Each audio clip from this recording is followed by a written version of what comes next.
মানুষ তোমরা কিভাবে কুফরি করো, অস্বীকার করো, আল্লাহর সাথে নাফরমানি করো? কিভাবে করো?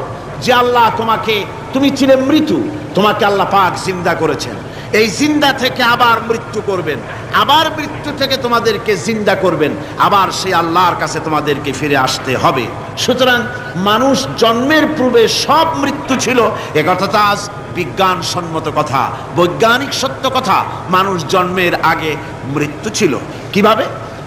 মানুষের উৎপত্তি থেকে এলো, কোরআনে কারীম তা পরিষ্কার করে বলছে তোমাকে কিভাবে সৃষ্টি করেছে। তুমি দেখো, সন্তান মায়ের জরায়ুতে আসার পূর্বে সে ছিল পিতার শুক্রকীট আর মায়ের ডিম্বাণু, অর্থাৎ স্পার্মটোজন এবং ওভাম, এই দুটি জিনিসের মধ্যে সে বিভক্ত ছিল।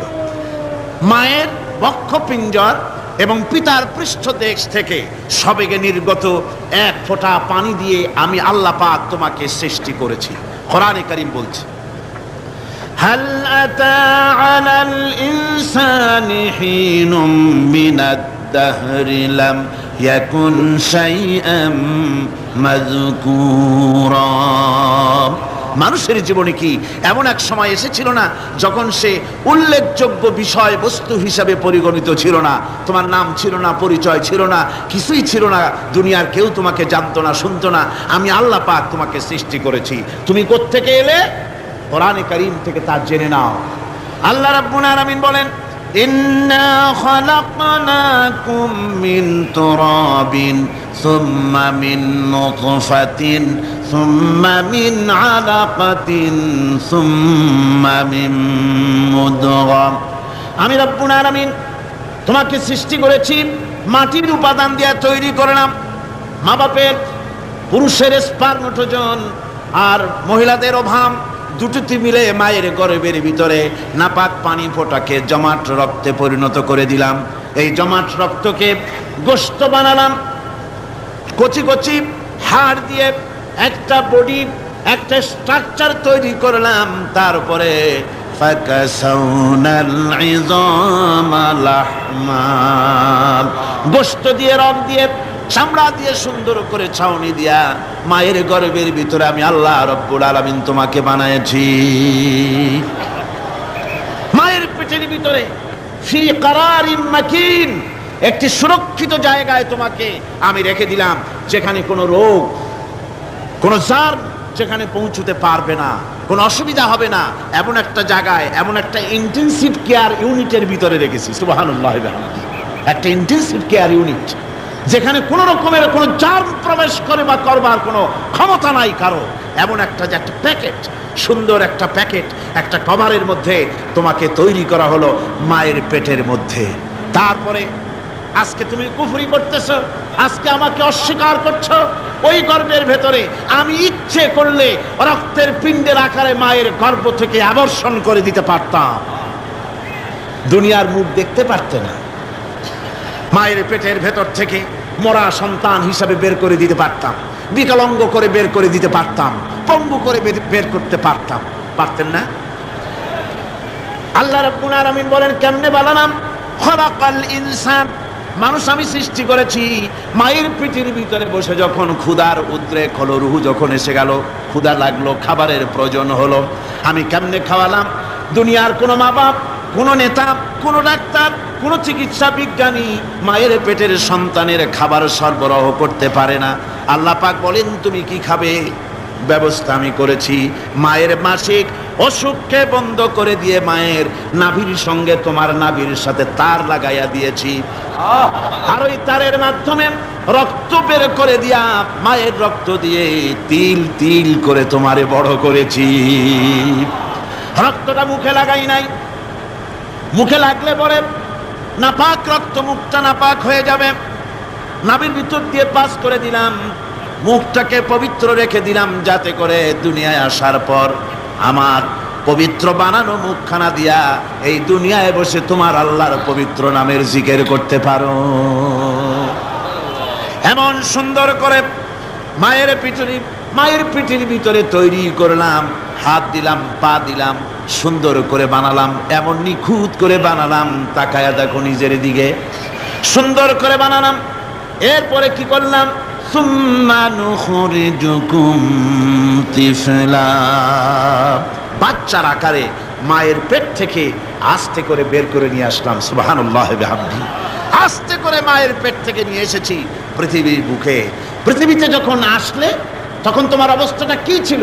ক্ষুধার যন্ত্রণায় যদি মরেও যেতে, কান্দা ছাড়া ভাষা নাই। ভাষা আছে? কোনো হুঁশ ছিল আমাদের? কোনো জ্ঞান ছিল? আল্লাহ রাব্বুল আলামিন বলেন, আল্লাহু আখরাজাকুম মিন বুতুনি উম্মাহাতিকুম লা তা'লামুনা শাইআ। মায়ের গর্ভ থেকে এমন অবস্থায় বের করে এনেছি যখন তোমার কোনো হুঁশ নাই, জ্ঞান নাই, কথা বলতে পারো না, পায়খানার ভিতরে পড়ে থাকো, ট্যা ট্যা করে কান্দা ছাড়া পথ নাই, পানির পিপাসায় গলা শুকায় যায়, কান্দা ছাড়া পথ নাই, মনের তোমার মুখের কোনো ভাষা নাই কান্না ছাড়া। আমি তোমার এমন আল্লাহ, আমি তোমার এমন স্রষ্টা, আমি তোমার এমন রব। তোমার ভাষা নাই বলে মায়ের কলিজার ভেতরে আমি তোমার প্রতি এক দুর্বিনীত মহব্বত পয়দা করে দিয়েছি। তোমার কান্না তোমার মায়ের বুকের মধ্যে শেল বিঁধে যায়। তুমি যখন কাঁদো, কান্নার আওয়াজ যখন মায়ের কানে চলে যায়, হাজারো কাজ ফেলে মা দৌড়াইয়া বাচ্চারে কোলে নেয়। কি খাবে কেউ তৈরি করে না।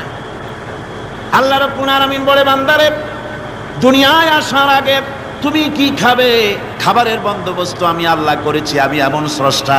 তুমি দুনিয়া আসার 6 মাস আগে তোমার মায়ের বুকের ওপরে তোমার খাদ্য গরম করে আমি আল্লাহ রিজার্ভ করে রেখে দিয়েছি। সেই খাদ্য শুধু খাদ্য নয়, রোগের প্রতিষেধক, এটা ওষুধ।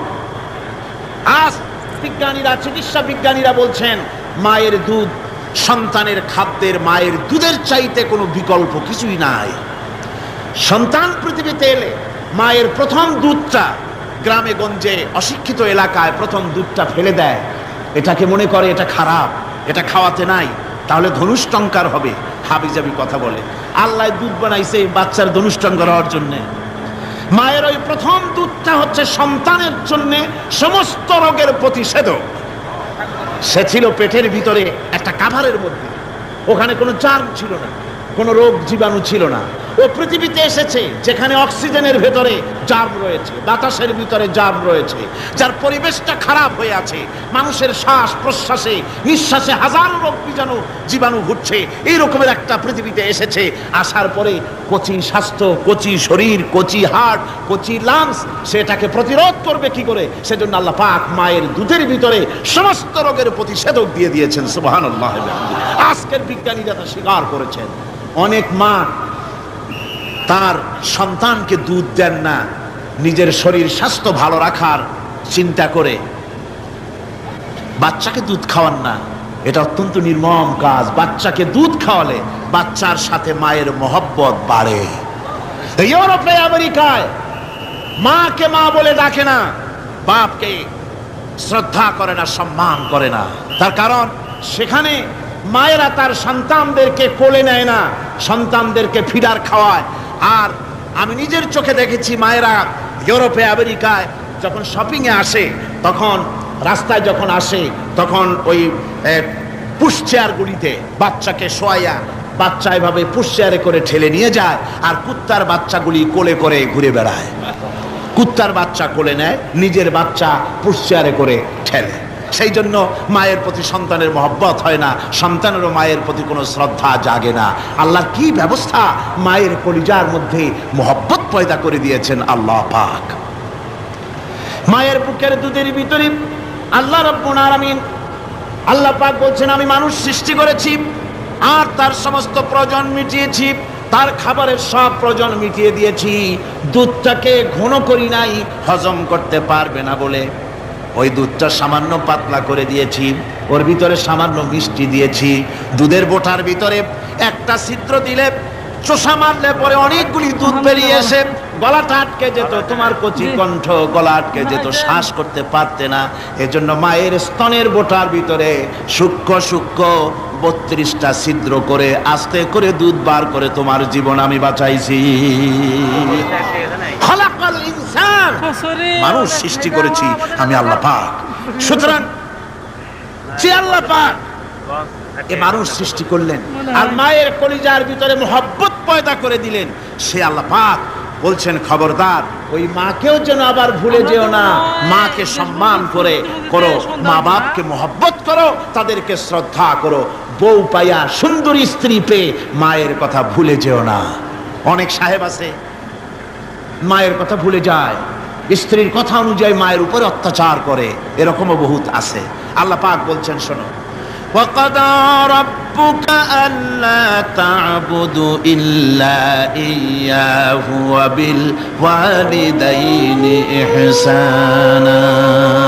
তোমার প্রভুর পক্ষ থেকে ফয়সালা হয়েছে, চূড়ান্ত সিদ্ধান্ত হয়ে গিয়েছে, আমি আল্লাহর ইবাদতের পর তোমার মা বাপের ইহসান করবে, খেদমত করবে, তাদের জন্য উপকার করবে, তাদেরকে ভালোবাসবে।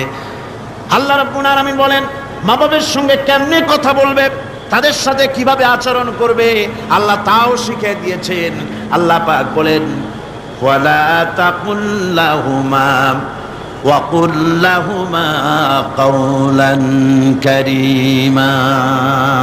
মা বাপের সাথে সম্মানজনক কথা বলো। ওয়া কুল লাহুমা